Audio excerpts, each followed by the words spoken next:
Welcome to the Atomic Impact Podcast. I'm your host, Jason Osborn. And on this podcast, we interview successful business owners for them to share atomic, impactful lessons that they've learned throughout the course of their business and share them with us so we could always learn from everyone that's on the shows. As always, this show is sponsored by the LinkedIn Reverse Podcast Method, the new way established businesses are creating a reliable acquisition channel of conversations with their ideal prospects. We use this method to book 26 qualified leads and sales calls in 10 days without any ad spend, outreach, endless social media posting, or any of those old traditional methods that everyone gets tired of. So to find out more, direct message me on LinkedIn and have a chat. That's Jason A. Osborn. The link to that will be in the show notes below. But on today's show, our special guest is Marty Fahncke. And I hope I said your last name You correctly, got it. Marty. Fantastic. Good. Marty is the owner of Westbound Road, where he is providing mergers and acquisition advisory for businesses that range between $5 and $50 million. And he also includes exit advisory, basically people wanting to sell their business, helping them with the growth to strategic acquisition. So Marty, thanks so much for being on the show today, man. Really great having you here. And I want to start off by asking you a question that I always love to start off with. Sure. And that is this. If you were somehow able to start your business over again, but knowing what you know now, what would you do different in the first 12 months? Oh, in the first 12 months. That one, yeah, I had an answer until you threw that last part in, the first 12 months. So, um, that's really a fantastic question. So in the first 12 months, I mean, that's such a critical time, right? I mean, what is the statistic worldwide? It's like 70% of businesses don't even survive the first 2 years, I think it is. Yeah. So obviously the first 12 months is very critical. So I think my tip would be on the first 12 months is, there's an old book out there called The 7 Habits of Highly Effective People. And one of those habits is begin with the end in mind. And I've been the victim of starting some businesses that they just kind of turned into a business. It was almost like accidental. And this business actually is one of those. I never intended to start an acquisitions advisory firm. It just kind of organically happened. And so specific to this business and others that I've seen and a lot of other businesses that I've worked with, not having that vision early enough of what that business can be for you and do for you and building your business toward that vision is probably the biggest mistake I see people making. So the biggest tip I would be is look at, even in the first 12 months, say, where could this be and when? And think big and think grand and have lofty goals or BHAGs, right? Big, hairy, audacious goals, so that you don't waste that first little time just trying to figure it all out. Every decision you make from the very beginning is driving towards an ultimate end goal. And I think a lot of early stage entrepreneurs are just trying to keep up and get it going, and they forget that big picture. Yeah. Absolutely, man. When you talk about creating those goals or creating the end in mind when you start something, I know some people listening to this may just be starting off, and a lot of people will already be in that position. They're like, "Oh, Marty, I'm kind of stuck. I mean, we started up, we just kind of are doing what we're doing." What's just one tip on how they can start to change the mindset to move more towards an end in mind, even though they may already be a bit established with what they're doing? Probably start to work from the very beginning, mapping out your business so that it's less reliant on you as the owner and more reliant on ways of operating and maintaining without you having to be present, without you having to be the day-to-day decision maker, everything going through you 24/7. Now, obviously, a lot of people have solo businesses, entrepreneurial businesses. It's a one-person show, and that maybe that's all they ever want. But the reality is, most people in solo businesses, if they stop working, they stop earning money, and that's a very dangerous place to be in. And so you want to look at, how can I grow this business so if I stop working, the money doesn't stop. And that's something that I would highly encourage a business owner at any level to consider how to make that happen. Otherwise, you're never able to take a vacation. You're never able to get sick. You're never able to, scale the business to where it could operate without you and provide an income without you having to grind every day and burning out someday. So that would be my biggest advice there.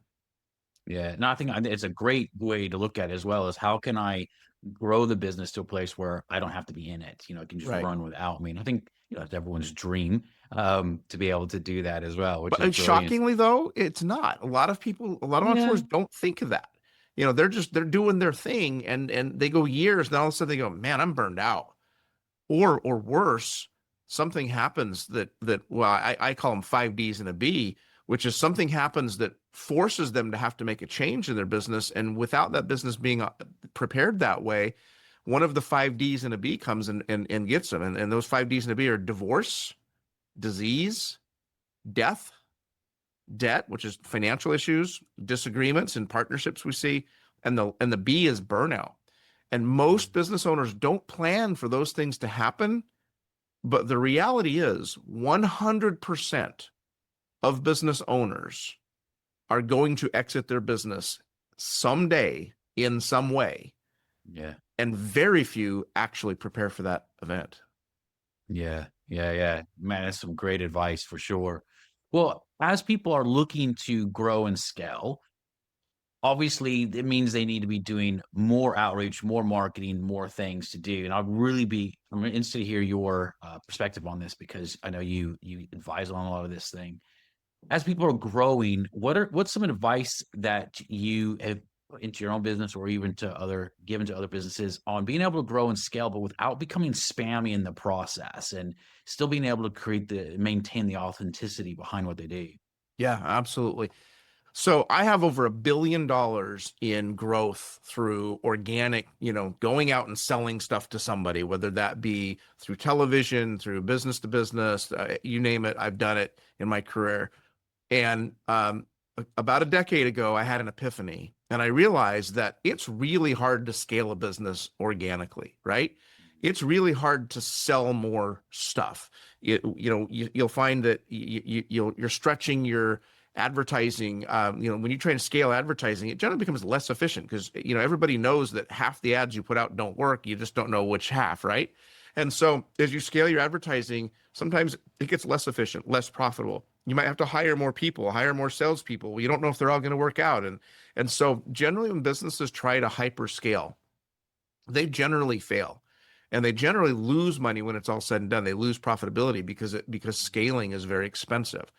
And I discovered about 10 years ago that you do not have to do that. There's another way. And I talk about how to double your business revenue without having to sell more stuff.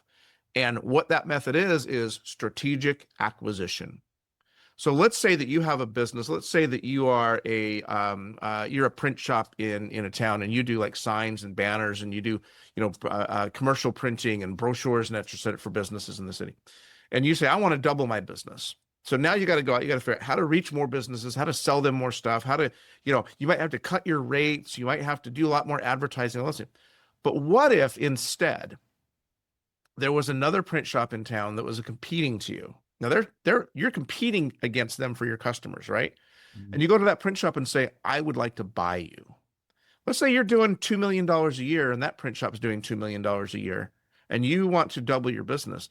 When you acquire that print shop, several things happen. Number one, you minimize risk because that print shop already exists. It already has employees that are functional. It already has customers that are doing business with it. It already has revenue that's coming through and a track record. Okay. And so the other thing you're doing in adding all those benefits is you're eliminating a competitor. So you're reducing your ad costs, you're reducing your marketing costs and your customer acquisition costs by eliminating a competitor from your marketplace. And Mm. so you take a $2 million business, you add it to a $2 million business, you become a $4 million business. Doing so, there's going to be some redundancies that you'll be able to be more efficient in doing that. And the thing is, people go, well, Marty, that sounds great, but I don't have $2 million to go buy a $2 million business. You don't have to. So when big companies like airlines and banks and things like that do this, you hear about it all the time, and small business owners don't often think about it. But when they do this, they aren't putting out $1 billion to go buy $1 billion business. They're using leverage or debt. So let's say that to buy that $2 million business, you go get a bank loan, and that bank loan requires you to put maybe 10% down. Okay. So you have to come up with $200,000 and you buy that business, and that business is generating $1 million a year in profit. And let's back it up. Let's say it's $500,000 a year in profit, and your debt service, the payments that you would make against that debt to do that, cost you $200,000 a year. Well, now you've instantly created a $300,000 profitable revenue stream, even after debt service. And the great thing is that if the math works out, that money is available to any business owner who wants to make a deal like that happen. And the other thing is that how much did we borrow to go make that deal happen? We borrowed about, we put up about $200,000 to make that deal happen, right? And the business is, after all the debt service, is generating about $300,000 a year in extra profit. So that means that whatever money you came up with, you paid yourself back within 9 or 10 months.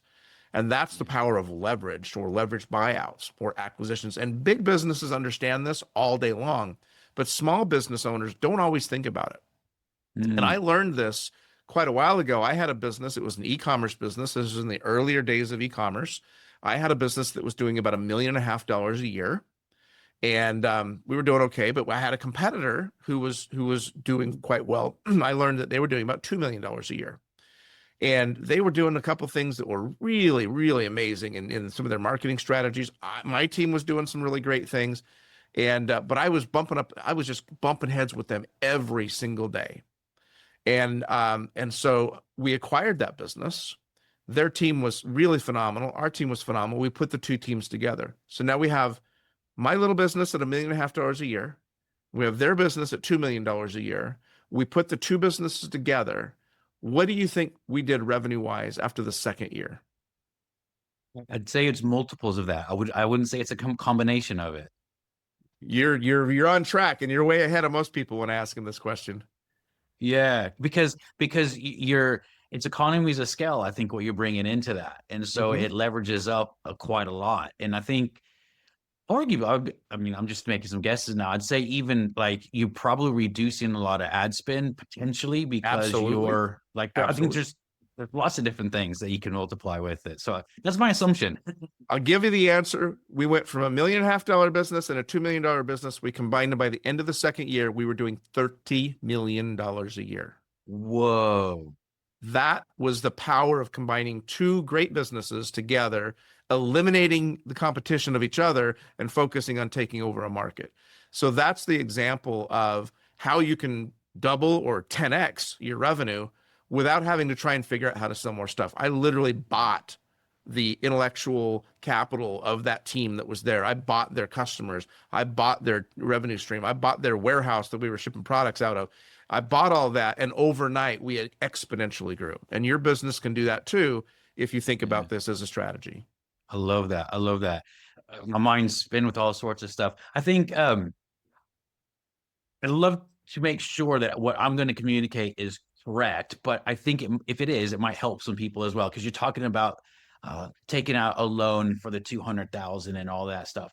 Here's what I find really interesting about that. We're all looking to invest, and being able to invest stuff. Like if you were able to put money into some sort of investment, well, what sort of, a really good return for a fairly safe investment's around 10% a year. So what you're looking at then is your investment of that 200 grand. That's a bigger return than 10%. It could be a massive return. Yeah, it could be 100% a year very quickly, because and when I say going out and buying a competitor, it should be a competitor that's solid, that's got great reviews, great customer base, like they're and so the risk is very minimal and the upside is massive. Yeah, I love that, man. That's really, really cool. Well, I'll ask you this question because I'd be curious where you want to go with things. I could talk about this forever, Marty. I'm just conscious of time. So, over the next, say, 2 to 3 years, what would you like to do with your business? What's your goals? Oh, wow. Yeah. So my goal is to help as many business owners as possible execute that type of strategy. And that's what we do. We help business owners do that. We help them grow through acquisition. And then when they're ready to sell their business, we help them sell their business for maximum value when they're ready to exit it. And my goal years ago, I set a goal. I wanted to, my definition of retirement was I wanted to have, I ride motorcycles and I'm a very avid motorcyclist. So I wanted to own 10 businesses in 10 different parts of the country and be able to ride my motorcycle around and go visit them and just check in. That was my definition of retirement, was continuing to be involved in business because I love business. Yeah. Today, I have equity investments in over 30 businesses, and my goal is to add more to that. So a lot of the work that we do when we're working with business owners on executing deals like this, if we like it, we actually invest part in as well. So we are riding along with them and taking that risk with them, Mm, and hopefully getting that reward from them. So my ultimate yeah. goal is that I have investments in over 100 businesses, and my definition of retirement is checking in with each one of those once a month, and making sure that there's anything and doing business with myself. We have a lot of strategic acquisitions where we talk about where we work, you know we do business with ourselves, like that print shop, right? Like if I want another business in the town, guess who's getting the print shop business, right? Yeah. So Yeah. Yeah. having my businesses be symbiotic, working with each other, and having a massive passive revenue stream, but all of those businesses are owned and operated primarily by other entrepreneurs that I'm helping and supporting and making successful, and that's my goal. That's awesome, man. I love that. I love that. Well, for people that are wanting to get in touch with you and learn a little bit more about what you do, maybe how you can help them, what's the best way for them to do that? Yeah, there's a couple ways. So my website is westboundroad.com. That's westboundroad.com. I'm also very active on LinkedIn. So if you want to connect up with me there, my name is Marty Fahncke. I'm the only Marty Fahncke in the entire world. So if you Google me, you're going to find me. I can't hide. And it's a unique spelling and name. People always go, "There's not enough vowels in your name." I know, nothing I can do about it. But yeah, LinkedIn, my website, or just Google me, and love to brainstorm and support business owners from around the world. We'll work with business owners around the world. That's amazing. That's amazing. Well, I definitely recommend everyone get in touch with Marty. You can already hear the immense amount of value that I know he can add to your business. So, Marty, thanks so much for being on the show and taking out the time to be on it. And as a reminder to everyone listening, this show is sponsored by the LinkedIn Reverse Podcast Method, the new way for established businesses to create a reliable acquisition channel of conversations with their ideal prospects that doesn't depend on the old traditional methods that everybody hates. To find out more, direct message me on LinkedIn to have a chat. And until next episode, stay inspired.